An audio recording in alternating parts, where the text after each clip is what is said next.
Siam is a formable nation in Indochina which used to be relatively easy to form as Lan Xang. It has incredibly strong national ideas and can easily achieve 40% construction cost reduction without a golden era true stacked modifiers. With the 1.36 patch, the requirements to form it were changed with specifically this interesting requirement which no other nation in the game has being added. That's correct, to get this formable you need to pass 2 non-essay disasters.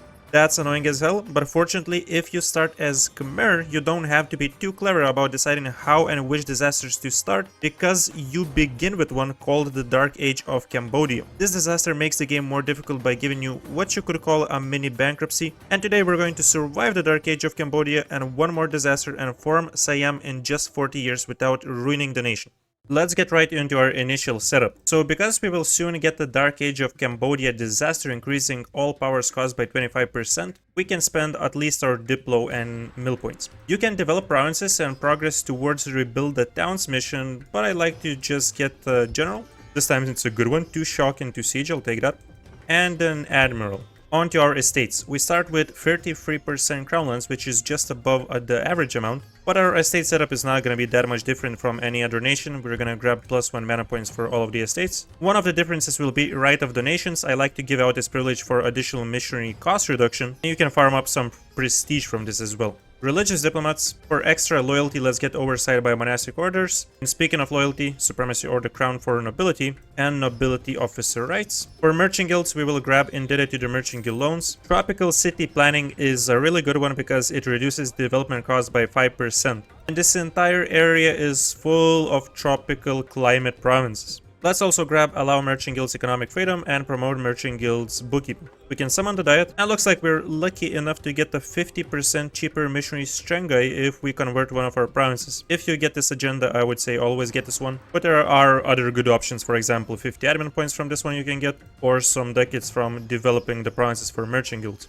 We can go ahead and seize lands. If we go to the National Decisions tab, we can get a monastic education, increasing our missionary strength. And let's get another general. Man, our ruler has insanely good traits. He has missionary strength and aggressive expansion impact reduction. The only problem is that he's 69 years old. So it's not like we're gonna make much use of this. But anyways, okay, here we have yearly inflation reduction. And we have a level 1 trade efficiency. You get the radical reforms event, we can get this combo. And for military, we don't really have any good ones, but we can go with land force limit modifier. We need to convert this province over here, so we're gonna get the religious unity edict and we're gonna start converting this. It's time to select our rivals. So as you can see, we can rival Lan Xang, which rivaled us. From my experience, either Dai Viet or Lan Xang will always rival you, and I like to ally the other nation that is left. So in this case, we can ally Dai Viet. And of course, we will rival back Lan Xang. Let's rival Champa and Ayutthaya. Now, regarding alliances, we can get more of those, I believe. Yeah, if we skip one day, here's our entire list. Ava actually is a good one.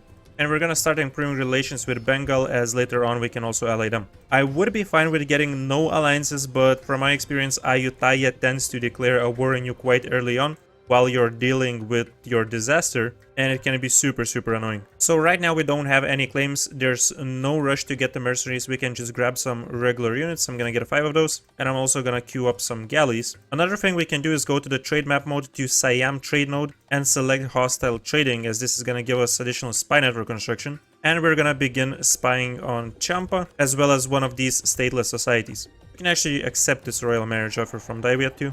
And disable our army briefly, as this way we can save up a few ducats.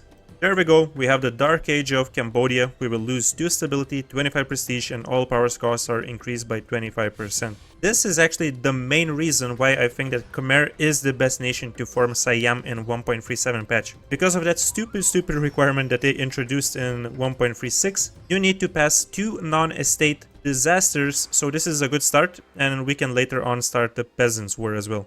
As we are a tributary of Ming, they will start asking for us to send tribute, and we're gonna always accept. Pretty much we're gonna do this until we are done with both of our disasters, so that we are stable and we can confidently beat them up. Looks like we are ready for our first war, as we can get this claim on Champa.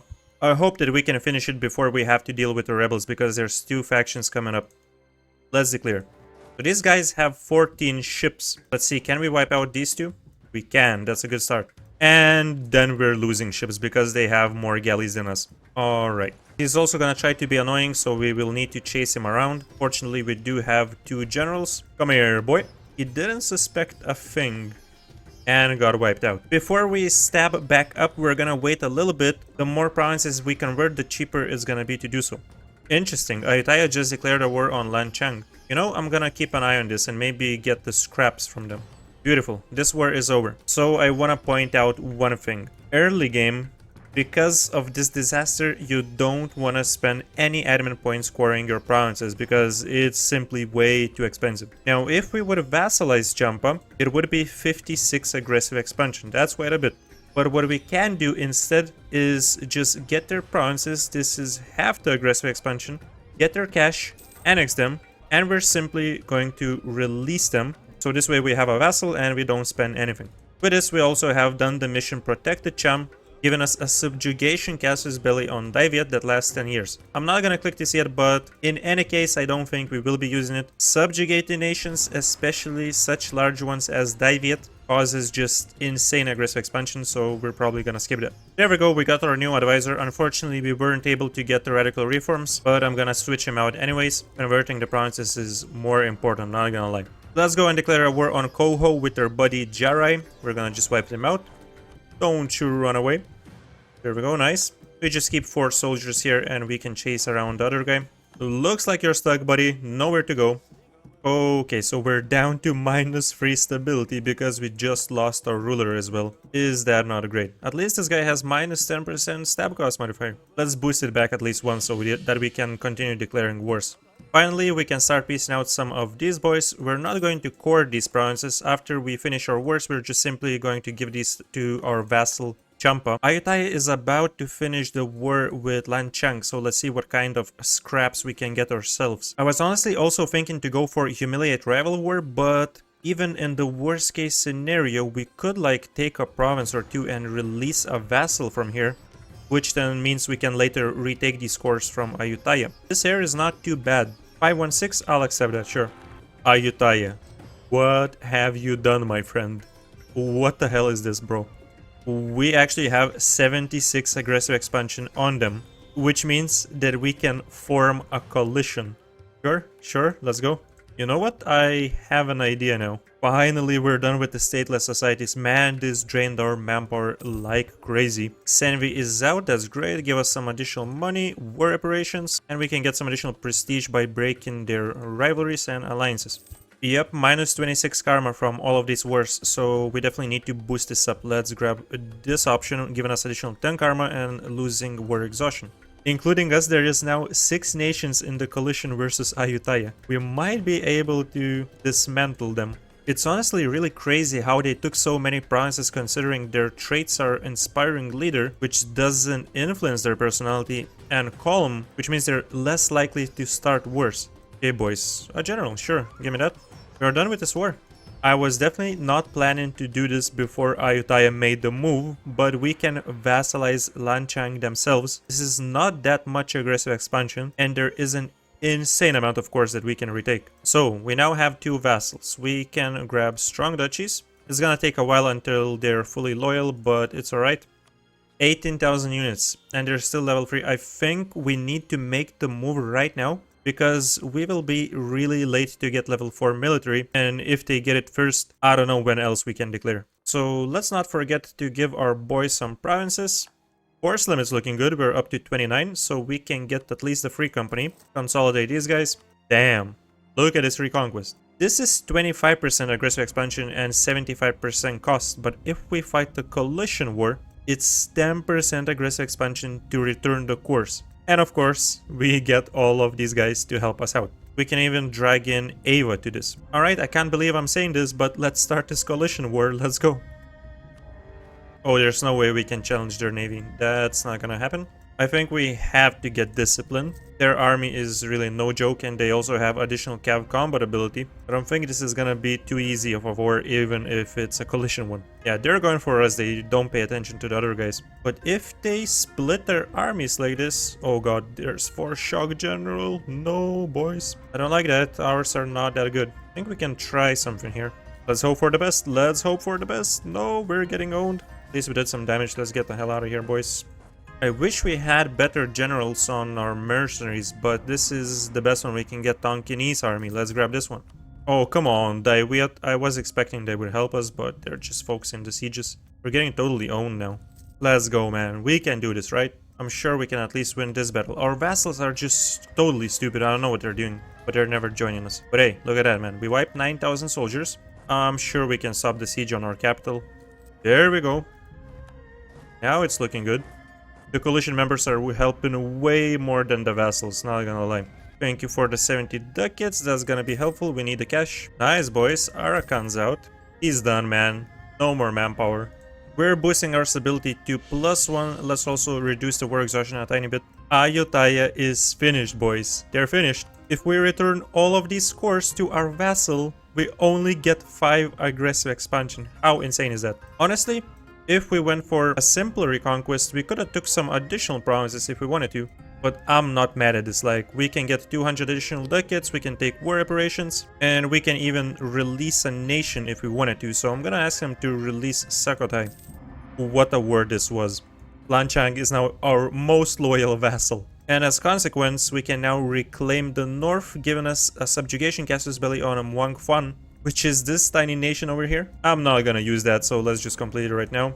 This is much nicer though. Subjugate Lan Xang gives us 200 mil points. That I do appreciate. Now we just need to kill these rebels and we can actually start working towards the rebuild the towns mission. So it's time to sell titles. Because we now have over 60% merchant guilds loyalty, we get 10% dev cost reduction. We're gonna go ham with all of these provinces. We need them at 10 development. Let's go with mainly diplo points and mil points, but if needed we will also spend some admin. That's pretty good progress. We're left with only 3 provinces that we need to develop. And we're back to 13% crowlands, which is just okay. As long as we stay above 10%, we're fine. Oh damn, look at that. So this is gonna put us below 33 karma. We gotta make an exception to this event, because having additional stability cost modifier reduction always really good for us. We now have access to the tier 2 government reform. Uparaja succession reform is only available to Theravada nations, so that's why you don't really see this one often. But honestly, it's not that great. Yearly prestige, legitimacy. I believe we will be much better off by getting additional national tax modifier. Daiviat just broke the alliance. That's unlucky because we were about to get 30 favors. I was planning to use that for them to return one of our cores. Looks like it's gonna be impossible to be friendly with these guys. They just need these Lan Xang provinces too much, I guess. Come on, Bengal. You know you want to.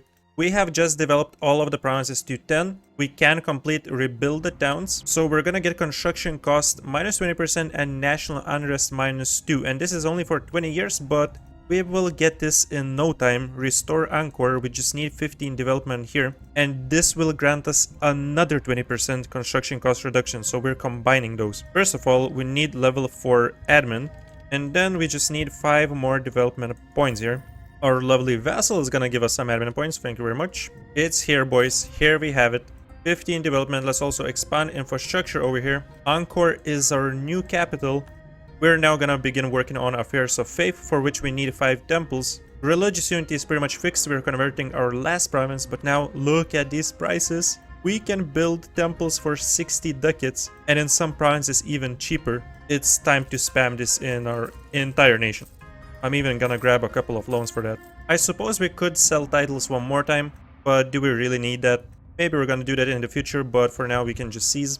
Level 2 trader, 50% cheaper. Alright, let's grab that. Since we're done with religious conversion, we're also gonna exchange our missionary strength advisor. Now, if we get at least a little bit lucky, we can finish our mission with this agenda. Right, okay, we just need to build one more temple, which we are finishing right now. Let's prepare for the next step. So we're gonna need to royal marry a few nations, a few random nations, which we're gonna break the royal marriages with. This is just a method that I like to use. We're basically gonna use this to lower our stability. There we go. We have 55% loyalty with monastic orders, which now allows us to complete affairs of faith. And we get 3 options here which allow us to change our religion, but we're gonna select the first one and stay with Theravada. And additionally get Brahmins at court privilege, which reduces religious unity contribution by 100%, and this allows us to convert any dharmic faith provinces, which is just fine. We need a bit more legitimacy, so we're just gonna spend 125 mil points. It's expensive, but otherwise we would need to wait like 3 or 4 years. Don't want to do this. Now we need to get some units. We're gonna disband one of the mercenary companies. We're gonna take like a loan or two and recruit tons of soldiers, using up all of our manpower. Actually, we need to have 10 loans, so we're gonna take one more. Oh, this is amazing. We also get the radical reforms. Thank you so much. We're gonna get rid of both of these guys, 200 admin and diplo points. Okay, Khmer Resurgence. So we now finish the disaster and we get some additional cores on Ayutthaya provinces, which we can take after 7 years. So in these 7 years, we will focus on the Peasants' War. Right, now we just need to have stability less than 0. We're gonna start breaking royal ties, reducing our stability by 1 with each of these nations. There we go, -1. The Peasants' War is now ticking and it's only gonna stop once we reach 50% manpower level. The progress would also stop if we get stability of 1 and more and eliminate our 10 current loans. So we can just click this because this is not gonna lower the progress. Now we could speed this up if we get some overextension or if we had 10 or more war exhaustion. There's not really any nations that we could declare on. Unfortunately, our guys did not get any claims on these two nations. We still have a short truce with Viet. I guess we can try this with Viet once the truce is over in February. So I'm probably gonna take money and one of their states, which is why we're not declaring a reconquest. We're going for a simple conquest. They have a few soldiers, but it's not that bad, to be honest. But we cannot be totally reckless because we are still really behind with mill points and they are level 4 now.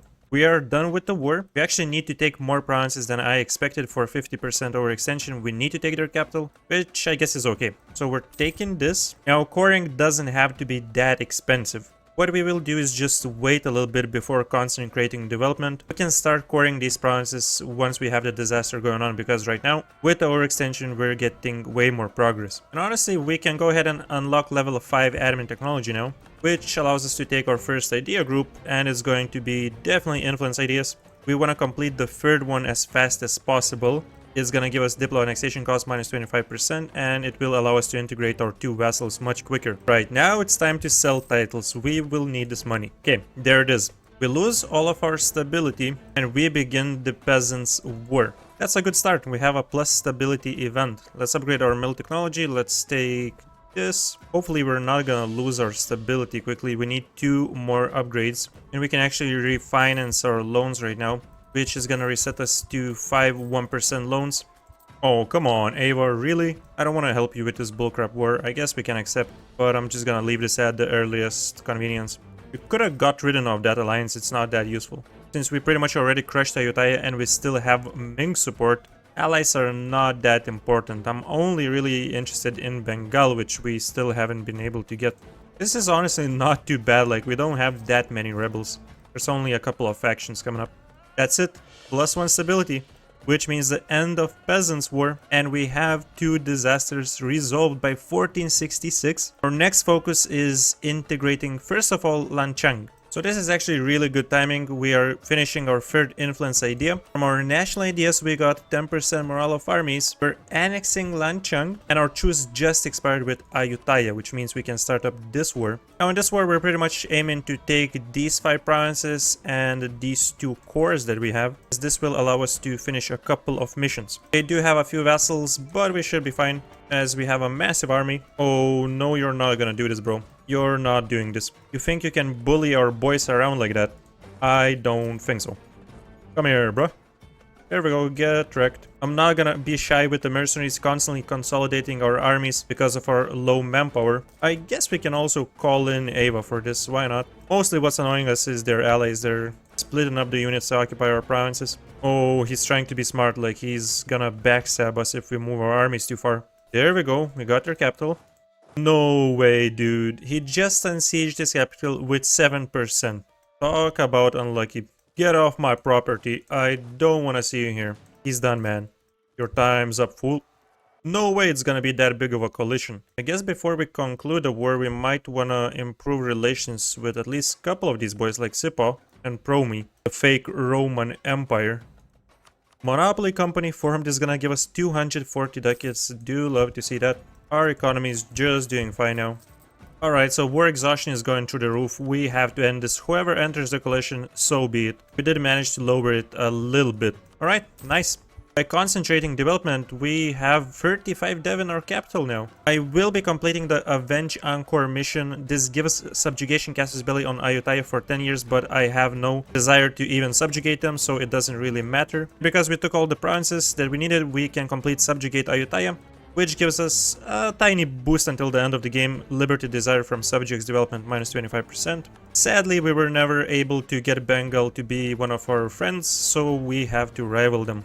The corvée system is such a fun reform. Every time we construct barracks or any other type of military buildings, we get 1000 manpower or sailors respectively. Construction cost minus 10% and national manpower modifier plus 10%. Actually pretty damn strong, so we're gonna go with this. Before we finish integrating Lan Xang, there's a couple of provinces that I want to take from them. We're gonna seize these two specific provinces, and we did this because they have Khmer culture. By doing so, we can complete the mission Second Golden Age for 20 years, reducing all powers cost by 25% and culture cost by 33%.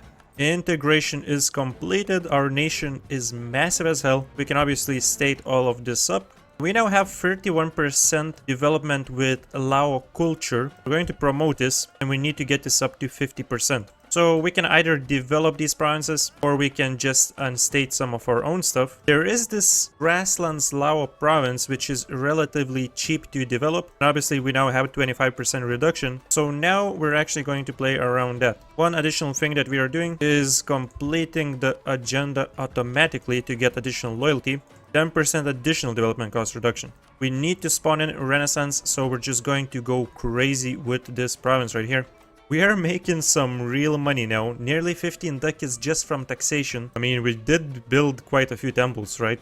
Okay, so some nations have now started entering the coalitions. What we could do is just fight them right now, and the coalition would not be able to expand. I'm honestly considering this, but the problem is that some of these guys are now level 6 and we're really behind. There's no way we can catch up even during the war. It could be really costly. I think what we're gonna do is just let them form the coalition this time. If we get like an alliance or two additionally, I don't think they would declare, and we can just continue improving relations without letting this to snowball. Once we get level 6 military, then is when we will start really popping, because we will go after the coalition members, we will go after Ming, and obviously take tons of cash from them. But for now, let's just be more low-key. So we have finally spawned in Renaissance in our first province. No need to rush it because we're out of monarch points, we can just let it spread for now. Crownlands are looking good, so we're gonna continue selling titles and continue building up our economy. Let's upgrade some centers of trade as well.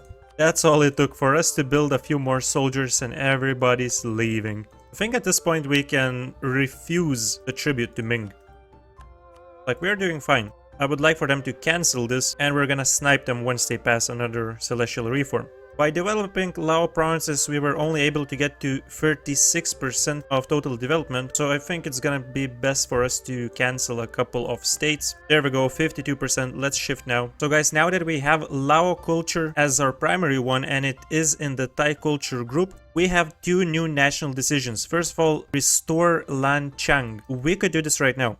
Then we also have form Siamese nation. We have all the requirements done except for owning two more provinces, which we can easily get. As you can see, we have completed the two non-estate disasters, which was the hardest part. Now, in the perfect case scenario, what you would want to do, I would say not complete all the missions, because these can drag for quite a while. For example, for Enlightened Rule, you need 50 absolutism, so you pretty much have to go past 1600s. I would say you can complete some stuff giving you perma bonuses, like Invade Burma. This gives yearly army tradition 0.50, and most importantly, City of Temples, as this gives construction cost minus 10% until the end of the game.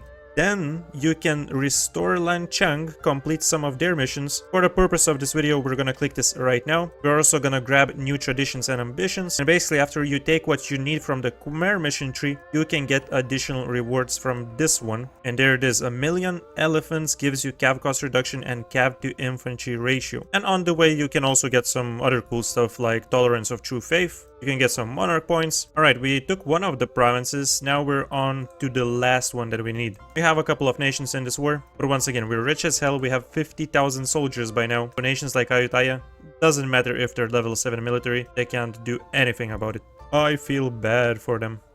There we go, we have Renaissance in 2 of our provinces, so we can go ahead and embrace it and get level 6 military. And from here, roll back to the top when it comes to technology. With Khmer, it's definitely a tough start of the game, but around 1500s you can get rolling. We have yet one more mission done, Emerald Buddha. We get additional missionary and missionary strength. And because we have at least 90% of religious unity, we convert the polytheists and get tolerance of true faith. Wow, stab cost is really cheap now, thanks to the Khmer Golden Age mission. It's quite late into the Age of Discovery, so this justified worse thingy is not gonna be that useful, but it's something. How many times will we get the chance to subjugate Ayutthaya? Yeah, basically all of these Indo-Chinese nations have tons of subjugation casus bellis in their mission trees. And boys, here we go, we have all the necessary cores, so let's click this button and let's form Siam. New traditions and ambitions, yes please. You get this light blue color that is somewhat similar to Sardinia Piedmont one. You get the amazing Siamese ideas that give you 10% morale of armies, national manpower modifier plus 25%, yearly prestige, admin advisor cost reduction, cav combat ability and cav fire plus 1, diplo reputation plus 2, dev cost reduction minus 10%, culture conversion cost and diplo annexation cost minus 15%, monthly autonomy change and yearly absolutism, 10% idea cost and 5% discipline. Now the idea cost could be placed a bit earlier because to get this you need to finish 3 entire idea groups, so it's a bit late, but it's still good. You can stack insane development costs with this nation because Siam gets new missions. We completed this one already, which gives us 50 gov reform progress. But here with this mission, City of the World's Desire, you get dev cost reduction minus 5% until the end of the game. And obviously you can get privileges such as development of temples with another 5% in each of your provinces that have temples. And in this campaign you definitely will build a ton of them because your Khmer mission tree basically asks you to do that. Then you also have another 5% dev cost reduction with tropical city planning, while let's also not forget 25% reduction as long as you keep the new Khmer Golden Age modifier. Diplo reputation and diplo annexation cost really boosts up your influence ideas if you go for this first. You will be able to integrate subjects insanely quickly. You can make your cavalry really powerful, especially if you do decide to complete that Lan Xang mission, which reduces the cost and gives you cap to infantry ratio bonus. So you can get this national idea, the bonus from Lan Xang missions, you can pick aristocratic ideas, and more about the Siamese missions. This is not the only amazing mission that gives you a great modifier. So remember, from Khmer missions you got 10% construction cost reduction. Well, here's another 10. And it's even better because it reduces the great project upgrade cost as well. You have trade efficiency until the end of the game, max promoted culture plus 1. Once again, just like any Indo-Chinese nations, you can get tons of subjugation casus belli, sperma claims, tons of really good rewards. But yeah, apart from that and apart from the stacking bonuses that you can get, this is a much easier and faster way to form Siam. We did it in 1480s. I believe you can do it much faster, but in any case, even if you're slower, you're gonna do it quicker than you would with Ayutthaya, which needs for you to enter the 1600s. I believe it's 1650 when you can form it. And this is all thanks to the Khmer disaster. So in your run, if you go for this, you might not get as lucky as me with Ayutthaya expanding like crazy and us being able to form the coalition, then returning the course to Lan Xang. But even if you don't, I think the most important thing is just to know how to manage around the 2 disasters that you need to beat. As long as you stay a tributary of Ming, get a couple of alliances and don't make Ayutthaya actually invade you, I think you will be good. So yeah, I hope you guys enjoyed this video. If you did, make sure to click the like button, subscribe to the channel, leave a comment, and I will see you next time. Thank you so much to our YouTube channel members and Patreon supporters, the Whale Biologist, Lazar, and Nikolas. Your support is greatly appreciated.